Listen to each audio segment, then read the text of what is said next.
Dandruff झाला केसांमध्ये तर हा व्हिडिओ तुमच्यासाठीच आहे. व्हिडिओ पूर्ण नक्की बघा, छान टिप्स मिळणार आहे. ठीक आहे. तर केसांमध्ये जर डॅन्ड्रफ झालेला आहे तर सर्वात महत्वाची गोष्ट रोज रोज आणि 24 तास तेल लावत बसणे, तेल लावून ठेवणे. सर्वात अगोदर हे काम तुम्हाला बंद करायचं आहे.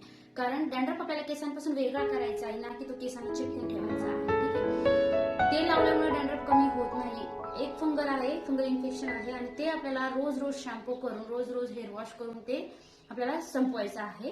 आणि त्यासाठी तुम्ही काय करायचं, एक टेक्निक यूज करायची आहे. थोडंसं शॅम्पू आणि थोडंसं पाणी, म्हणजे 1-2 चमचे शॅम्पू 1-2 चमचे पाणी असं तुम्ही ते मिक्सर तयार करायचं आहे. आणि त्यानंतर ते कॉटन बॉलनी तुमच्या स्कॅल्प वरती लावायचं आहे आणि 3 ते 4 मिनिट तो शॅम्पू तुम्ही अशा प्रकारे मसाज करत करत तुमच्या स्कॅल्प वरती रोटेट करायचं आहे फिंगर्सने. जेणेकरून काय होईल की जो डॅन्ड्रफ आहे त्याला सॉफ्ट होण्यासाठी थोडासा वेळ मिळेल आणि तुमच्या स्कॅल्प पासून तो अशा प्रकारे वेगळा होईल. फक्त हीच एक टिप्स तुम्ही फॉलो करायची आहे आणि शॅम्पू तुम्हाला रोज करायचा आहे. ही टिप्स तुम्ही फॉलो करून बघा, नक्की तुम्हाला 100% फायदा मिळेल. जर तुम्हाला फायदा झाला तर नक्की कमेंटमध्ये सांगा.